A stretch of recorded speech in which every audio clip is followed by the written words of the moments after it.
Livro Herdeiros do Novo Mundo, de André Luiz Ruiz, pelo Espírito Lúcius. Capítulo 5. No Centro Espírita. Acompanhado por Adelino, Alberto regressou à instituição espírita, da qual era membro ativo, assim que se viu desligado da roupagem carnal. Quem pela ótica espiritual pudesse vislumbrar o prédio onde se realizavam os trabalhos assistenciais, à luz da doutrina cristã, codificada por Allan Kardec, certamente se sentiria admirado pela intensidade das tarefas ali desenvolvidas. Se durante o trabalho rotineiro de atendimento das necessidades dos encarnados, a instituição era de porte reduzido, comparada às igrejas de outras religiões, no plano do mundo invisível, era a verdadeira colmeia de atendimentos variados. Núcleo luminoso, que guardava o recurso da esperança pela vivência e difusão da Boa Nova, era nele que inumeráveis entidades espirituais encontravam o consolo da compreensão de suas novas realidades ao regressarem da vida física ao mundo da verdade.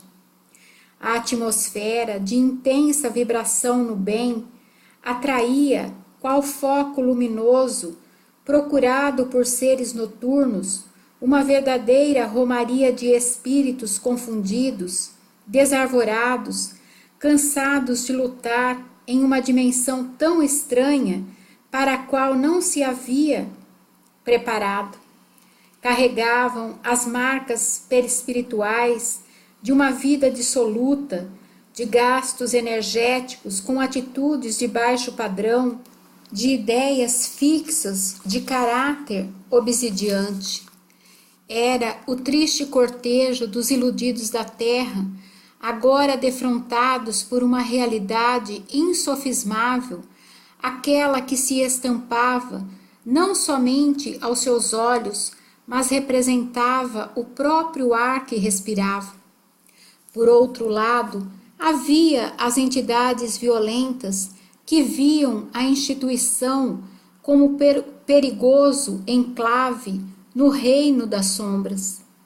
Junto aos homens, tais espíritos lutavam para manter e governar o que lhes rendiam constantes ataques diretos ou disfarçados, exigindo dos responsáveis espirituais o zelo vigilante, as atitudes defensivas com as quais garantiam a integralidade vibratória da instituição. Por se tratar de uma casa religiosa séria, com seus objetivos lastreados no bem desinteressado de todos quantos ali chegassem, havia construído ao longo dos anos uma atmosfera protetora que, qual escudo de forças enobrecidas, a envolvia por completo, tanto quanto aos que nela trabalhavam durante os períodos de atividade que desempenhavam em seu interior. Assim, muitas entidades perseguidoras deixavam o contato direto de seus perseguidos por se recusarem a acompanhá-los aos trabalhos benemerentes que, devotados e decididos, realizavam em favor dos aflitos. Não lhes restava, então, outra opção a não ser a de permanecerem nos limites vibratórios exteriores, no aguardo do regresso de suas vítimas encarnadas. Além disso, várias caravanas de espíritos enobrecidos no bem partiam daquele núcleo e se endereçavam a todos os lados, levando socorro a diversos lares e a inumeráveis pessoas cujos pensamentos ou solicitações eram captados, tendo seus casos encaminhados e os tratamentos realizados pelos invisíveis servidores do bem mais próximos de suas necessidades. Amplo centro de comunicações interligava a instituição religiosa terrena aos níveis espirituais superiores, aos quais se vinculava de tal maneira que, partida da terra, uma oração sincera que chegasse aos páramos astrais era recebida, avaliada pelo serviço de triagem específico e muitas vezes remetida àquele centro espírita para que seus dirigentes atendessem aos reclamos ou às dores de seu emissor, caso ele se localizasse na região que lhe correspondia atender. Desta forma, o serviço de comunicações espirituais era uma verdadeira usina de trabalho a interligar os planos superiores e inferiores numa rede de mensagens instantâneas, documentos complexos, fichas de serviço e de méritos, ensejando os diversos tipos de atendimento dali decorrentes e, por isso, a formação de equipes variadas para levar os recursos aos muitos que necessitavam de alento. Isso tudo sem se falar das que, reunindo coragem e devotamento, se embrenhavam além, excursionando pelas regiões mais densas, em busca dos aflitos e rebeldes, dos vingadores empedernidos, das entidades que se haviam cristalizado no ódio contra os que lhes havia sido algozes do passado, tentando levar-lhes gotas de compaixão, carinho e amizade, para ver se logravam diluir neles o mal ou o ódio arraigado. Tais caravaneiros eram mensageiros de paz, endereçando-se aos campos de conflito,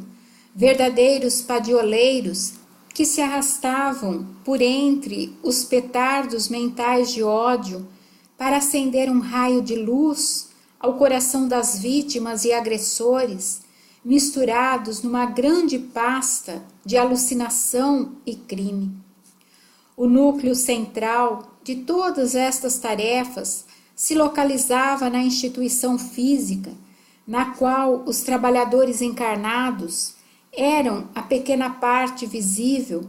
como se uma imensa pirâmide invisível, colocada de pernas para o ar, tivesse apenas o seu vértice principal a tocar a terra materialmente, sustentando as arestas invisíveis que se abriam na direção do céu como um gigantesco guarda-chuva invertido. Pequeno ponto materializado no mundo físico, a servir de apoio para toda a imensa estrutura invisível que se erguia no rumo da vida verdadeira. As lições do Evangelho, nos estudos rotineiros ou nas palestras públicas, se transformavam em pregações majestosas, nas quais não se ouviam apenas os ensinos que brotavam da boca de algum orador ou expositor de boa vontade. Junto dele, mentores espirituais dirigiam ensinamentos aos diversos núcleos de trabalho que mantinham ligações específicas para ajudarem, de acordo com as necessidades coletivas mais marcantes, no desempenho de suas tarefas específicas. De igual sorte, os grupos de apoio à mediunidade construtiva assemelhavam-se à poderosa usina de forças, na qual os elementos magnéticos, ativados nos corpos físicos e espirituais, favoreciam a ocorrência de um sem número de fenômenos importantes para o esclarecimento das sofridas entidades, ainda quase tão materializadas no pensamento quanto à época em que ostentavam um corpo carnal. Grande número de entidades desencarnadas não tinha noção de seu estado, nem das condições de seu corpo perispiritual. Por isso, exigiam de seus tutores e enfermeiros esforços intensos para que recuperassem a lucidez ou compreendessem um pouco das realidades novas, no que eram muito ajudadas pelos processos da mediunidade. Vários imaginavam ter enlouquecido ou se acreditavam sob algum tipo de alucinação. Outros negavam a evidência do decesso orgânico, agarrando-se à esperança de ainda pertencerem ao mundo material, falando para si mesmos que se encontravam no meio de um pesadelo, do qual acabariam por acordar a qualquer momento. Isso sem falar-se dos que se impregnavam de ideias físicas, criando cenários mentais nos quais se encarceravam, revivendo as cenas do pretérito com tal vivacidade que para eles tudo continuava como antes. A presença de tais entidades naquele núcleo de forças avançadas facilitaria sobremaneira o despertamento adequado de suas sensibilidades,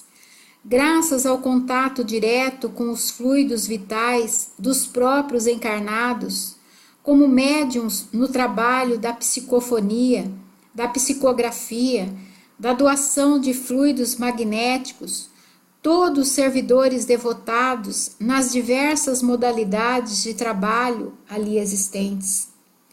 Muitas eram consoladas pelas mensagens evangélicas que escutavam na palestra. As que não o conseguiam eram atendidas nas diversas atividades mediúnicas, ora pela aproximação pessoal junto de algum médium disponível, ora pela participação em grupos identificados pelas necessidades comuns que escutariam a conversação de um de seus membros através de um dos medianeiros num processo de esclarecimento coletivo. Outros necessitavam da enfermagem fluídica, valendo-se os trabalhadores do mundo invisível dos eflúvios corporais dos encarnados presentes para a plasmagem de medicações e visualizações adequadas a cada caso. Mentores de diversas hierarquias atendiam nas variadas áreas de necessidades específicas. Espíritos de variadas religiões também operavam nas frentes de serviço, ali congregadas, tanto no auxílio de entidades que comungavam da mesma fé que eles, quanto amparando os lares de seus antigos correligionários encarnados,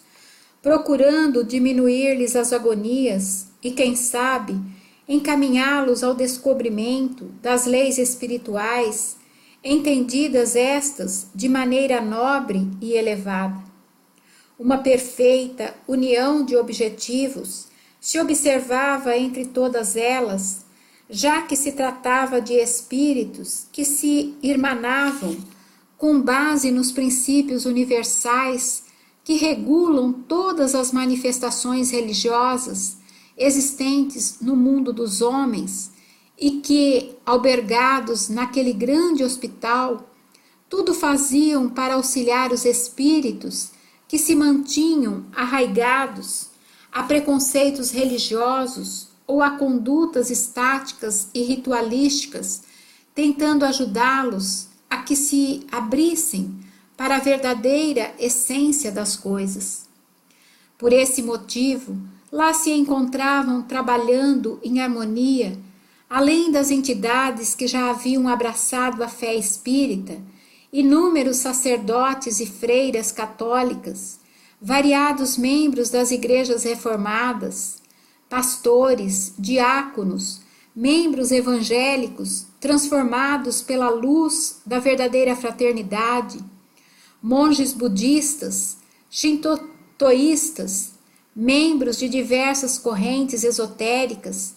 todos submetidos à disciplina amorosa do governo espiritual da instituição, a qual se filiavam por desejo sincero deles próprios, depois de terem compreendido a irracionalidade de todo o partidarismo em matéria religiosa. Muitos deles, como espíritos desencarnados, haviam reencontrado a lucidez ali mesmo, ajudados por outros irmãos que os trouxeram da insensatez à compreensão sob aquele teto. Equipes de médicos espirituais auscultavam os encarnados e os medicavam eficazmente durante as preleções evangélicas a que assistiam, muita vez com o descaso dos que se mantinham ali somente com o corpo, dirigindo o pensamento para as torpezas do mundo ou para as competições e disputas materiais nas quais se envolviam. Enfermeiros medicavam de acordo com as prescrições médicas, além de cuidarem dos ferimentos e lesões perispirituais que os encarnados traziam na sua atmosfera magnética, decorrentes dos pensamentos negativos, das obsessões de longo curso ou próprios do afastamento de entidades aflitas, cujos tentáculos energéticos haviam sido cuidadosamente retirados dos centros nervosos e de outros plexos orgânicos. Espíritos farmacêuticos manipulavam os princípios da natureza em laboratório intrincado, de onde eram retiradas as energias reequilibrantes para serem aplicadas sobre os núcleos físicos, visando a resposta rápida do cosmo orgânico nos tratamentos urgentes. Cirurgiões especializados atendiam aos diversos problemas específicos com a medicina espiritual que praticavam, baseada no amor e no respeito às necessidades de cada doente, garantindo sempre que possível a ação da misericórdia sobre os imperativos da justiça. Técnicos manipuladores de energias sutis transferiam recursos medicamentosos ao líquido cristalino disponível no local para uso dos que o desejassem, tanto quanto os espalhavam sobre as inúmeras garrafas de água que ficavam em mesa reservada para esse fim, segundo as necessidades particulares de cada um de seus portadores. Entidades femininas, doces e generosas, quais madonas saídas de quadros clássicos, atendiam carinhosamente os espíritos infantis necessitados de mãezinhas improvisadas, cuidando de suas carências e servindo temporariamente de mães amorosas, consolando-os pela falta dos pais ainda retidos nos ambientes terrenos. E se nesse efervescente turbilhão de trabalho amoroso, Alberto e outros médiuns da casa, durante os horários de repouso do corpo, tinham tarefas garantidas no exercício da mediunidade, servindo como pontes entre as entidades pouco conscientes de seus estados de desequilíbrio e a carinhosa orientação de espíritos amigos, verdadeiros psicólogos da alma, a ajudá-los na descoberta de novos rumos, pela modificação das próprias inclinações inferiores, saindo do triste círculo vicioso que lhes garantia penúrias e angústias incessantes. Alberto servia dessa forma tanto de canal de socorro para entidades de pequeníssima lucidez que se justapunham à sua organização perispiritual, como de alto-falante aberto à manifestação enobrecedora de vários mentores espirituais que não seriam ouvidos nem visualizados por grande parte dessas almas, a não ser pela utilização de médiuns ali disponíveis, evitando o gasto desnecessário de energias nos trabalhos da condensação ecotoplásmica. vasta organização hospitalar de emergência se erguia acima do núcleo físico da instituição, com amplíssimos corredores e quartos, onde eram socorridas as dores variadas de uma infinidade de entidades resgatadas pelos diversos atendimentos ali realizados. Organizada em níveis específicos, cada um deles se destinava a um padrão de espíritos sofredores, mantidos nos ambientes que mais se adequassem às suas necessidades. Alguns precisavam estar em quartos sem muita iluminação, mais semelhantes às cavernas ou tocas de onde haviam sido retirados, não estranhando assim a nova hospedagem, nem se opondo ao auxílio de que se viam objeto. No entanto, com tal miríade de responsabilidades, tal instituição era apenas um pequeno pronto-socorro no nível das dores humanas, recolhendo como um gigantesco aspirador de partículas doentes as entidades que assim o desejassem, que o merecessem ou que tivessem sido para lá encaminhadas pelas determinações da Justiça Suprema para receberem os cuidados da enfermagem de emergência e o encaminhamento de cada uma delas aos destinos evolutivos de que careciam. Não se tratava, pois, de uma pousada definitiva. Era estalagem na longa estrada da evolução, garantindo a passagem para outros níveis, de onde continuariam os tratamentos adequados a cada caso.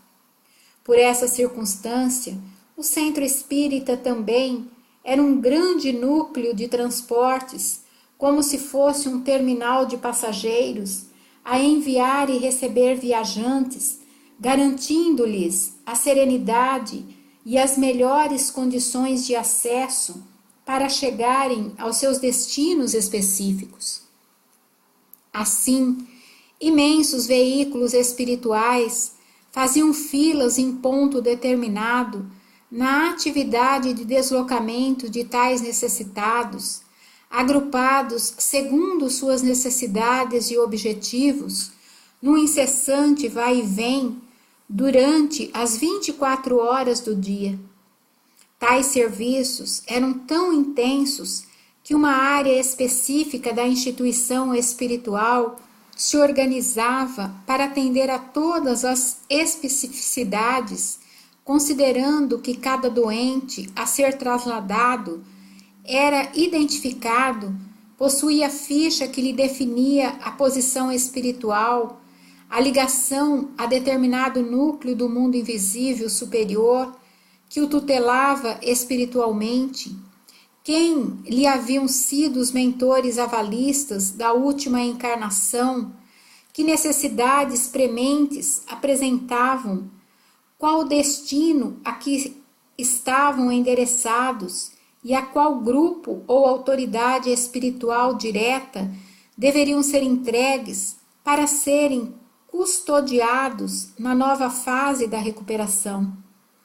Os veículos de transporte eram de diferentes tipos e tamanhos, operados por técnicos capacitados para manejá-los de forma precisa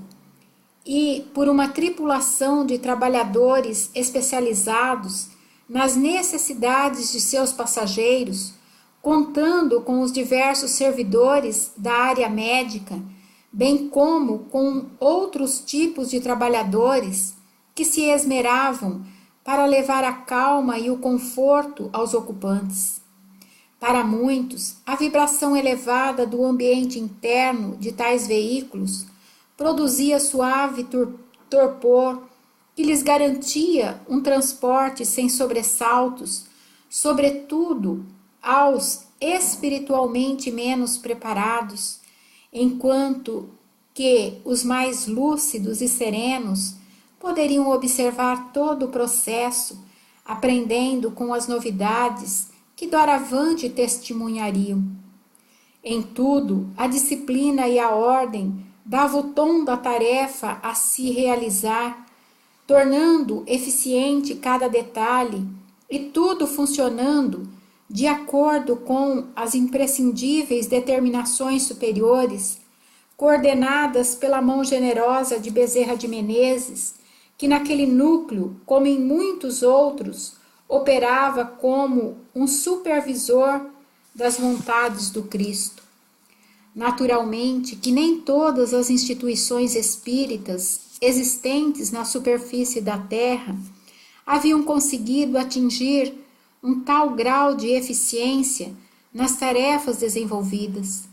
No entanto, se isso não acontecia, não era por falta de apoio dos espíritos amigos que tanto se esmeravam para conseguir melhorar as condições do atendimento. Invariavelmente, todas as vezes em que não se logra a eficiência maior dos serviços, isso se deve às deficiências da equipagem encarnada, trabalhadores preguiçosos ou indóceis, imaturos, vaidosos, disputadores e discutidores, atormentados por cargos, orgulhosos e falsos, dificultando a harmonia vibratória do ambiente e, por tais motivos, transformando-se em pedras de tropeço para a melhor eficiência dos atendimentos. Entidades amigas se esforçam para corrigi-los, estendendo o amparo dos conselhos durante o descanso do corpo carnal, com elucidações, orientações e estímulos para a superação de complexos, tudo fazendo para que despertem para as volumosas responsabilidades de serviço a que estão se vinculando. E quando todas estas medidas não são suficientes para modificar o panorama interno da instituição, cuja taxa de conflitos mentais venham a prejudicar a qualidade dos atendimentos espirituais em decorrência da rebeldia ou da invigilância mental de alguns de seus trabalhadores, os espíritos amigos tratam de afastá-los da obra de maneira sutil e espontânea, de forma que, levando embora seus descontentamentos, dali também retiram a fonte de desequilíbrios, deixando de ser torpedos humanos a serviço de entidades inferiores que visam prejudicar a obra do Cristo que lá se realize. Somente após o afastamento dos rebeldes, dos insinceros, dos viciosos, perniciosos elementos para o avanço da tarefa, é que os dirigentes espirituais podem promover a aceleração das atividades dentro dos rumos previstos. Enquanto não se logra tal reforma, a instituição patina na mesmice e na falta de idealismo vivo, estagnando-se e não conseguindo ser a ferramenta para a qual se fizera realidade entre os homens. Essa é, querido e querida leitor e leitora, a explicação do porquê de inúmeras casas espíritas não conseguirem sair do mesmo patamar em que estão há anos, presas em um imobilismo e de uma falta de riqueza espiritual, envoltas sempre em disputas internas de vaidade e de poder, o que as aproxima muito das organizações políticas terrenais, afastadas do idealismo cristão.